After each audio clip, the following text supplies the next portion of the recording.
Story நேரம் Tamil வியூவர்ஸ்க்கு hi. Whispers of ஃபேட்டோட 29வது எபிசோட்ல என்ன ஆக போகுது அப்படின்னு தான் இன்னைக்கு இந்த வீடியோவில் பார்க்க போறோம். லாஸ்ட் எபிசோட்லயே இந்த டாக்டர் நம்ம ஷீஷியோட கையை பிடிச்சிட்டு இத்தனை நாள் எப்படி உயிரோட இருந்த, யாரையாவது நீ டாக்டரை பாத்தியா அப்படின்னு கேட்க ஆரம்பிக்க ஷீஷி சொல்லிட்டு இருக்கா, நான் எந்த டாக்டரையும் பார்த்ததில்ல, அதுவும் இல்லாம எனக்கு நிறைய விஷயம் மறந்து போச்சு அப்படின்னு. நீ சீக்கிரமா ஏதாவது நல்லா யோசிச்சு சொல்லு, ஏதாவது மருந்து எதுவும் சாப்பிட்டியா அப்படின்னு கேட்க, இல்ல எனக்கு நிஜமாவே ஞாபகம் இல்லை அப்படின்னு ஷீஷி சொல்றா. உன் தலையில கொஞ்சம் நான் செக் பண்றேன் அப்படின்னு சொல்லிட்டு இந்த டாக்டர் பொண்ணு வேகமா ஷீஷியோட தலையில அக்குபஞ்சர் பண்ணி செக் பண்றதுக்கு ட்ரை பண்றா. ஆனா மனசுல என்ன நினைக்கிறாளோ தெரியல. அவ பாட்டுக்கு, நீ வந்துட்டு மெமரி நிறைய மறந்து போயிருக்க, உனக்கு எந்த ரியாக்ஷன் மேல அந்த இடத்துல உனக்கு மெமரியில குத்துனப்போ எனக்கு என்ன பண்றதுனே தெரியல டாக்டர் பொண்ணு சொல்றா. ஷீஷி கொஞ்சமா அப்செட் ஆயிடுறா. எனக்கு நிஜமாவே ஞாபகம் இல்ல, ஒருவேளை ரொம்ப கஷ்டமான மெமரிஸ் எல்லாம் நானாவே கெஞ்சி அழிச்சிருப்பேனோ, நானாவே மறந்திருப்பேனோ, அதெல்லாம் ஒருவேளை இருந்தா நான் ஹாப்பியா இருக்க மாட்டேனோ அப்படின்னு ஷீஷி அவளுக்கு அவளே பேசிட்டு இருக்கா. இப்ப என் லைஃப் எனக்கு பிடிச்சிருக்கு, இப்படியே இருக்கட்டும் அப்படின்னு சொல்லிடுறா. டாக்டர் பொண்ணு சரி ஓகே அப்படின்னு சொல்லிட்டு, நீ இந்த உடம்புல இருக்கிற வியாதியை எப்படியாவது சரி பண்ணியே ஆகணும், இல்லன்னு வச்சுக்கோ ஏன் உனக்கு ரொம்ப கஷ்டமாயிடும், ரொம்ப உயிருக்கே ஆபத்தா போயிடும்னு சொல்ல சரின்னு சொல்லிட்டு ஷீஷி வெளியே வந்துடுறா. அன்னைக்கு அவங்க ஊர்ல நியூ இயரா பயங்கரமா அந்த இடத்தையே டெக்கரேட் பண்ணிட்டு இருக்காங்க. ஆளுக்கு போயிட்டு வேலையெல்லாம் பார்த்துட்டு இருக்காங்க. நம்ம ஷென் இருக்கான்ல, அவனோட காதலிக்கு ஒரு நினைவஞ்சலி மட்டும் செலுத்திட்டு அவளோட அந்த ஹேர் பின்ல சில அந்த முத்தெல்லாம் கிடைச்சதெல்லாம் சேர்த்து வச்சுட்டு அங்க செய்யும் வரான், உனக்காக ஸ்நாக்ஸ் கொண்டு வந்திருக்கேன் அப்படின்னு. அங்க இருக்க அந்த நினைவு மண்டபத்தை பாக்குறான். யாருக்கு அப்படின்னு கேட்க, வா இங்க இருந்து போலாம் அப்படின்னு ஷென் சீவனை கூட்டிட்டு அங்க இருந்து வந்துடுறான். இன்னொரு பக்கம் சீனியரோட சிலையை தங்லி கம்ப்ளீட்டா ஃபில் பண்ணிடுறான். சீனியரோட முகத்தை நான் செஞ்சு முடிச்சிட்டேன், இத்தனை நாளைக்கு அப்புறம் அப்படின்னு அவன் யோசிக்க ஆரம்பிக்கிறான். அடுத்து சுஞ்சி இருக்கால, நேரா வெளியே போயிட்டு இருக்கிற டெக்கரேஷன்லாம் வேடிக்கை பார்க்க ஆரம்பிக்கிறா. அங்க எல்லாரும் ஹாப்பியா இருக்கிறத பார்த்துட்டு எல்லாரும் எவ்வளவு சந்தோஷமா இருக்காங்கல்ல, இதுவே இந்த வாழ்க்கைக்கும் நிலைச்சிருந்தா அவங்க எல்லாம் எவ்வளவு ஹாப்பியா இருப்பாங்க அப்படின்னு யோசிக்க ஆரம்பிக்கிறா. அவளுக்கு திடீர்னு தங்லியோட ஞாபகம் வந்துருது. தங்லி அவளை ஆத்துக்குள்ள காப்பாத்தி கூட்டு போனால அந்த ஞாபகம் வந்துருது. தங்லி மேல சுஞ்சிக்கு பயங்கரமா ஒரு ஒன் சைட் லவ் இருக்கு போல. கரெக்டா தங்லி இந்த பக்கம் வந்துட்டு இருக்கான். தங்லி கிட்ட எப்படியாவது இதை சொல்லிட வேண்டியதான் அப்படின்னு நேரா வந்துட்டு போயிட்டு ஹாப்பி நியூ இயர்னு சொல்ல அவன் சிரிக்க ஆரம்பிக்கிறான். உங்ககிட்ட தனியா நான் பேசணும் அப்படின்னு சொன்னதும் ஓகே அப்படின்னு தங்லி அங்க இருந்து கிளம்புறான். சுஞ்சி நேரா உள்ள போயிட்டு இருக்கிற வேலைக்காரங்களெல்லாம் வெளியே அனுப்புறா. தங்லி உள்ள வந்துட்டு, வர வர மேடம் ரொம்ப அதிகாரமா இருக்கீங்களே அப்படின்னு சிரிச்சுட்டே கேட்டுட்டு கேண்டில் ஏத்தலாம் அப்படின்னு பாக்குறான். நான் ரகசியமா பேசணும் அப்படின்னு அவ சொல்லிட்டு இருக்கா. அவ குரல்லையே தங்லிக்கு ஏதோ டிஃபரன்ஸ் தெரியுது. கேண்டில் ஏத்த வந்தவன் கூட அதை ஆஃப் பண்ணிட்டு என்ன விஷயம் அப்படின்னு சுஞ்சிட்ட கேக்குறான். நான் எதுக்கு தெரியுமா இவ்வளவு அவசரமா நான் திரும்பி வந்தேன், அங்க அம்மா எனக்கு பிடிச்சதெல்லாம் பார்த்து செஞ்சு கொடுத்தாங்க, அதுக்கு நான் திரும்பி வந்ததுக்கு காரணம் உங்களை உடனே பாக்கணும்னு தான் அப்படின்னு சொல்ல தங்லியை பாக்குறான். நீ இப்ப என்னோட ஃப்ரெண்ட் ஆயிட்ட, ஒருவேளை நான் இங்க இருந்து போயிட்டா கூட நான் இங்க இருக்கிற இடத்துக்கு நீ எப்ப வேணா தாராளமா வரலான்னு சொல்ல, நான் சொன்னது இன்னும் புரியாத மாதிரி நீங்க பேசிட்டு இருக்கீங்க அப்படின்னு சுஞ்சி சொல்றா.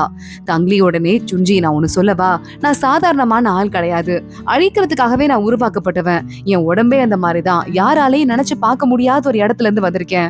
அங்க என்ன வளர்த்தவங்க எனக்கு எந்த இமோஷன்ஸும் இருக்கக்கூடாதுன்னு தான் வளர்த்தாங்க. என் கையில இருந்த ஒரே ஒரு பொம்மை என்ன தெரியுமா, சின்ன வயசுல இருந்தே கத்தி மட்டும்தான். அதனால எனக்கு நினைவு தெரிஞ்சதுல இருந்து எனக்கு தோணுன மாதிரி சிலையெல்லாம் மரத்துல நான் செதுக்கிக்கிட்டே இருப்பேன். அது ஒண்ணு மட்டும் தான் நான் சின்ன வயசுல இருந்த ஒரே ஒரு இமோஷன். அது மட்டும் இல்லாம யாங் இருக்கான்ல, அவனும் என்ன மாதிரிதான், என்ன மாதிரியே எந்த இமோஷன்ஸும் இல்லாம வளர்க்கப்பட்டவன்னு சொல்ல, நீங்க ஏன் அப்படி சொல்றீங்க, நீங்க அப்படி கிடையாது, நீங்க சேயூன் கிட்ட எல்லாம் பாசமா தானே இருக்கீங்க அப்படின்னு சுஞ்சி சொல்றா. ஏன்னா அது எனக்கு என் சீனியர் சொல்லி கொடுத்தது, நான் அதை பண்ணிட்டு இருக்கேன், மத்தபடி எனக்கு இமோஷன்ஸ் இல்லவே இல்ல அப்படின்னு சொல்ல தங்லியை வேகமா ஒரு கேண்டிலோட ஏத்திட்டு முகத்தை பார்க்க ஆரம்பிக்கிறா சுஞ்சி. இவ அழுதுட்டு இருக்கான் இவன் ரிஜெக்ட் பண்ணதால. ஆனா தங்லி எந்த எக்ஸ்பிரஷனுமே இல்லாம நின்னுட்டு இருக்கான். இதை பார்த்ததுமே சுஞ்சிக்கு பயங்கரமா இன்னும் ஹர்ட் ஆயிடுது. எல்லாமே உண்மைதான் போல அப்படின்னு சொல்லிட்டு, சரி ஓகே நான் ஏதோ சொல்லிட்டேன் மனசுல இருக்கிறத, பரவாயில்ல அப்படின்னு சுஞ்சி அங்க இருந்து அழுதுட்டே கிளம்ப ஆரம்பிக்கிறா. தங்லியும் அங்க கிளம்பி போயிட்டு இருக்கான். இங்க பாக்கத்தா நம்ம கல் இருக்கான்ல, அவன் லைட் எல்லாம் மாட்டுறேன் அப்படின்னு மாட்டிட்டு இருக்கான். ஆனா அவனாவே கை வச்சது ஒரு லைட்ல உடைச்சு விட்டுறான். உடனே கீழே வேகமா தங்லியை பார்த்துட்டு இறங்கி வரான். மாஸ்டர் இங்க பாருங்க, நான் மறுபடியும் எல்லாத்தையும் அழிச்சிட்டேன் அப்படின்னு சொல்ல தங்லி அதை வாங்கி பாக்குறான்.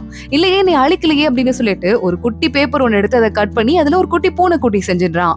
இந்த பூனைக்குட்டியை இதுல ஊட்டிடலாம், இப்ப அது அழில தானே, இன்னும் ஃப்ரெஷ்ஷா தானே இருக்கு அப்படின்னு தங்லி கேட்க, ஆமா ரொம்ப அழகா இருக்கு மாஸ்டர், வரீங்களா வீட்டுக்கு போலாம் அப்படின்னு தங்லியோட கையை பிடிக்க, தங்லி வா போலாம் அப்படின்னு கல்ல இழுத்துட்டு போறான்.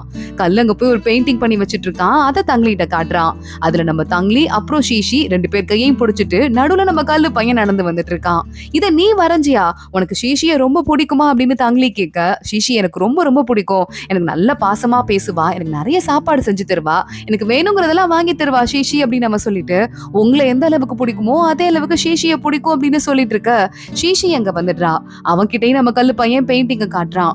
ஷீஷி சிரிச்சுட்டே ரொம்ப அழகா இருக்கு அப்படின்னு சொல்லிக்கிட்டு இருக்கா. தங்லி அவளையே பாத்துட்டு இருக்கான். சரி வா கல்லுப்பையா, உனக்கு வந்து ட்ரைனிங்க்கு டைம் ஆச்சுன்னு ஷீஷி கூப்பிட, இல்ல கல்லுக்கு இன்னைக்கு ட்ரைனிங் கிடையாது, நம்ம எல்லாருமா சேர்ந்து இன்னைக்கு வெளியே போறோம், நியூ இயர் செலிப்ரேட் பண்ண போறோம்னு சொல்ல ஷீஷி ஹாப்பி ஆயிடுறா. நம்ம கல்லு பையன் ஒரு பக்கத்து நம்ம தங்லியையும் ஷீஷியோட கையையும் அந்த பெயிண்டிங்ல இருக்கிற மாதிரியே புடிச்சிட்டு அங்கிருந்து வெளியே போறான். இவங்க கூட சேர்ந்து நம்ம சீயுன் ஷென்னி எல்லாரும் வந்துடுறாங்க. இங்க பாருங்களேன், எல்லாரும் ஏதோ சாப்பிடுறாங்க, அந்த ஸ்நாக் எனக்கு வேணும் அப்படின்னு நம்ம கல்லு பையன் கேட்க அவ வாங்கலான்னு போறா. எனக்குன்னு சீயுன் ஷென்னி எல்லாருமே ஆர்டர் போட்டுட்டு இருக்காங்க. அவ எல்லாருக்கும் வாங்கி கொடுத்துட்டு இன்னும் 2 வாங்கிட்டு அவளுக்கு ஒண்ணு எடுத்துட்டு தங்லிக்கு ஒண்ணு கொடுக்குறா. தங்லியும் அதை வாங்கிக்கிறான். சரி வாங்க சாப்பிட்டுட்டே போலாம் அப்படின்னு அங்க இருந்து கிளம்பிடுறான். அங்க ராட்னம்லாம் இருக்கு, நம்ம கல் அதுல ஏத்ததுக்கு கூட்டு போயிடுறாங்க. இன்னொரு பக்கம் பார்த்தா நம்ம தங்லியும் ஷீஷியும் மட்டும் தனியா வந்துடுறாங்க.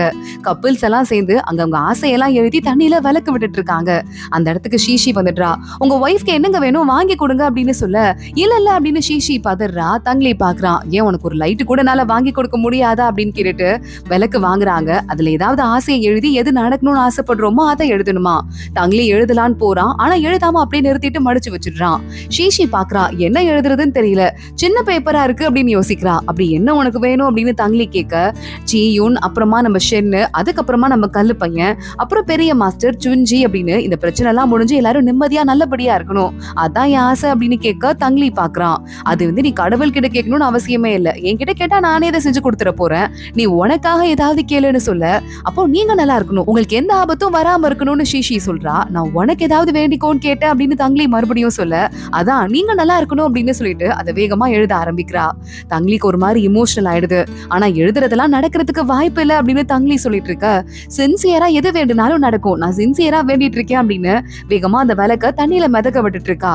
தங்லி பாத்துட்டே இருக்கான். ஒரு வேலை இதெல்லாம் நடக்கிறதுக்கு வாய்ப்பே இல்லை, நம்மளுக்கு தெரிஞ்சா கஷ்டப்படுவாளோ அப்படின்னு தங்லி மனசுக்குள்ளேயே யோசிச்சுட்டு கையில ஒரு பொம்மையை எடுக்கிறான். ஷீஷிட்ட கொடுக்குறான்.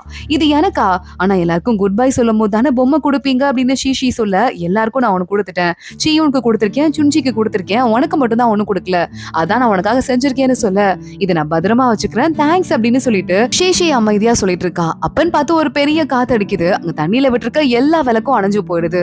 எல்லாரும் சோகம் ஆயிடுறாங்க. ஷீஷி அதை விட சோகம் ஆயிடுறா. இதான் விதி போல அப்படின்னு தங்லி யோசிச்சுட்டு, ஆனா அவ சோகமா இருக்கிற முகத்தை அவனால பார்க்க முடியல. ஒரு பவர் ஒண்ணு கொடுக்க எல்லா விளக்கும் மறுபடியும் எரிய ஆரம்பிக்குது. தங்லிய பார்த்து எல்லாரும் கை தட்டுறாங்க. சூப்பர்ப்பா, கலக்கிட்டப்பா அப்படின்னு சொல்லிட்டு ஷீஷி சிரிக்க ஆரம்பிக்கிறா. அங்க வெடியெல்லாம் வைக்கிறாங்க. அதை பார்த்துட்டு ரொம்ப அழகா இருக்கு, நான் ஒரு நாள் எனக்காக வாழ்ந்துட்டேன் அப்படின்னு தங்லி சொல்லிட்டு இருக்க. ஷீஷி அவனையே பார்த்துட்டு இருக்கா. சுன்ஜி ஆப்போசிட்ல வரா. தூரமா நம்ம தங்லியும் ஷீஷியும் இருக்கிறத பார்த்துட்டு தங்லி சொன்னது போய் இல்ல அவருக்கே புரியல. தங்லியால லவ் பண்ண முடியாமலாம் இல்ல, ஜஸ்ட் அவருக்கு பிடிச்ச பொண்ணு நான் கிடையாது அப்படின்னு சொல்லிட்டு சுன்ஜி அங்க இருந்து போயிட்டு இருக்கா. மறுபடியும் எல்லாரும் வீட்டுக்கு போறாங்க. மத்த அத்தனை பேரும் நம்ம தங்லிய பார்த்து திரும்பி நல்லபடியா தூங்கி ரெஸ்ட் எடு, காலை பார்க்கலாம்னு சொல்றாங்க. ஷீஷி பாய் அப்படின்னு சொல்ல தங்லியும் சிரிச்சுட்டே பாய் சொல்றான். எல்லாரும் அங்க இருந்து கிளம்பி போயிடுறாங்க. தங்லி நேரா கிளம்பி இன்னொரு இடத்துக்கு போயிட்டு இருக்கான். டாக்டர் பொண்ணு இருக்கால, அவளோட ரூம்க்கு வந்துடுறான். முடிவு பண்ணிட்டேன் நானு அப்படின்னு சொல்ல, இப்ப என்ன உன் சீனியரோட இதயத்தை நான் அழிச்சிடவா அப்படின்னு அவ கேக்குறா. இல்ல, சீனியரை காப்பாத்து, என்ன அழிச்சிரு அப்படின்னு சொல்லிட்டு தங்லி சொல்லிட்டு இருக்கான். நான் டாக்டர், அடுத்தவங்களை கொல்ற ஆள் கிடையாது, என்னால முடியாதுன்னு டாக்டர் பொண்ணு சொல்லிக்கிட்டு இருக்கா. தங்லி உள்ள வந்துடுறான். நான் சொல்றத கொஞ்சம் கேளு, நீ யாருன்னு எனக்கு தெரியும், நீ வந்துட்டு அந்த இளவரசி கிட்ட வேலை பார்த்த பொண்ணு கிடையாது, அந்த இளவரசியே நீதான் கரெக்டா அப்படின்னு தங்லி கேட்க அவ ஷாக் ஆயிடுறா. உனக்கு எப்படி தெரியும் அப்படின்னு. இன்னொரு விஷயமும் தெரியும், ஈமோ இருக்கான்ல, அவன் இன்னும் சாகல, இன்னும் உயிரோட தான் இருக்கான் அப்படின்னு சொல்ல, என்ன சொல்லிட்டு இருக்க அப்படின்னு இவ பயங்கரமா ஷாக் ஆயிட்டு இருக்கா. ஆமா, அவனோட ஆத்மாவை மட்டும் ஒண்ணு சேர்த்து வச்சிட்டு இருக்காங்க. அவன் எப்ப வேணா பிறக்கலாம், ஆனா உள்ள ஃபுல்லா நெகட்டிவ் எனர்ஜியா இருக்குங்கிறதால என்ன மாதிரி ஒரு பாடி அவனுக்கு வேணும், இல்லாம இருந்தா அவனால வர முடியாது. சோ அதுக்காக தான் அவன் வெயிட் பண்ணிக்கிட்டு இருக்கான். இப்ப மட்டும் நான் என்னோட சீனியரை அழிச்சிட்டு உயிரோட இருந்தானா ஏன் பாடி அவன் எடுத்துருவான், அப்படி எடுக்க கூடாது அப்படின்னு தங்லி சொல்றான். ஆனா அதுக்காக உன்னோட உயிரை தியாகம் பண்ண போறியா அப்படின்னு டாக்டர் பொண்ணு கேக்குறா. அவன் வந்தானா எவ்வளவு பெரிய பிரச்சனை ஆகும்னு தெரியும்ல, அதனால கண்டிப்பா நான் அதை பண்ணிதான் ஆகணும். அது மட்டும் இல்லாம என்னோட சீனியரோட உடம்ப ஒரு கிறிஸ்டல் சவப்பெட்டியில பத்திரமா வச்சிருக்கேன், லூ என்னோட போய் நான் அதை எடுத்துட்டு வந்துருவேன். அதுக்கப்புறம் நீ லூயனை பார்த்து என் வயிறுல இருந்து எடுத்த அந்த இதயத்தை பத்திரமா அந்த உடம்புல வச்சு உயிரோட கொண்டு வந்துரு, இதான் உன்னோட வேலை. லூயன் கிட்டே நான் உன்னை பத்தி சொல்லி வச்சுட்டுறேன், புரியுதா அப்படின்னு சொல்ல, நீ எனக்கு ஒரு மாதிரி கஷ்டமா இருக்குன்னு அவ சொல்றா. இங்க சீனியர் தான் இருக்கணும், தங்லி கிடையாது அப்படின்னு சொல்லிட்டு தங்லி ஒரு மாதிரி அப்செட் ஆயிடுறான். நான் ஒரு நாள் எனக்காக வாழ்ந்துட்டேன், அது போதும் எனக்கு, நான் என்ன ரொம்ப சுயநலவாதி நினைச்சேன், ஆனா அத மாதிரி இல்ல போல அப்படின்னு சொல்லிட்டு என்னோட சீனியரோட முகத்தை எத்தனையோ தடவை நான் வந்து அந்த சிலையில செய்துக்கணும்னு நினைச்சேன், ஆனா என்னால முடியவே இல்ல. ஆனா இப்பதான் அவர் என்ன நினைச்சிருப்பாரு மனசுக்குள்ள அப்படிங்கறது என்னால கண்டுபிடிக்க முடிஞ்சது, அதனால சிலையை செதுக்கிட்டேன், இந்த சிலையை யூஸ் பண்ணிக்கோ அப்படின்னு அவ முன்னாடி மண்டி போட்டு தங்லி அந்த பொம்மையை கிஃப்டா கொடுக்குறான். இதுக்கு மேல வேற வேற ஏதாவது சொல்லணுமா அப்படின்னு கேட்க, இல்ல வேற ஏதாவது உனக்கு யார்ட்டையாவது சொல்லணுமா, உன்னை பத்தி சொல்லணுமா அப்படின்னு சொல்லிட்டு டாக்டர் பொண்ணு கேட்டுட்டு இருக்கா. தங்லி அமைதியா அவளையே பாத்துட்டு இருக்கான். அங்க இருந்து எதுவும் சொல்லாம கிளம்பி போயிடுறான். அவனுக்குன்னு எதுவும் இல்ல போல அப்படின்னு சொல்லிட்டு டாக்டர் பொண்ணு சோகமாயிடுறா. மத்த எல்லார்கிட்டையும் நான் சாரி சொன்னேன்னு சொல்லிடு, அதே மாதிரி தேங்க்ஸ் சொன்னேன்னு சொல்லிடு, அது மட்டும் தான். அவங்க எனக்காக அவங்க உயிரை ரிஸ்க் பண்ண வேண்டாம் அப்படின்னு தங்லி சொல்லிட்டு இருக்கான். அங்க இருந்து நேரா தங்லி கிளம்பி போயிடுறான். இங்க இன்னொரு பக்கம் அடுத்த நாள் காலையில நம்ம ஷீஷி, ஷென்னு, சியூன், கல்லு பையன் எல்லாருமே சாப்பாடு ரெடி பண்ணிட்டு நியூ இயர் காலையில இல்ல சோ வெயிட் பண்ணிட்டு இருக்காங்க. ஷீஷி ஸ்பெஷலா சமைச்சிருக்கா. இன்னும் தங்லி ஏன் ஆளை காணா அப்படின்னு அத்தனை பேரும் யோசிச்சுட்டு இருக்காங்க.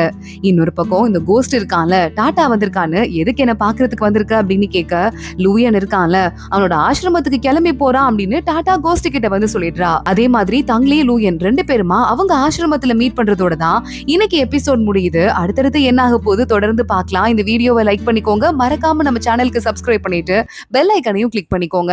அடுத்த வீடியோல பார்க்கலாம். அது வரைய பாய்.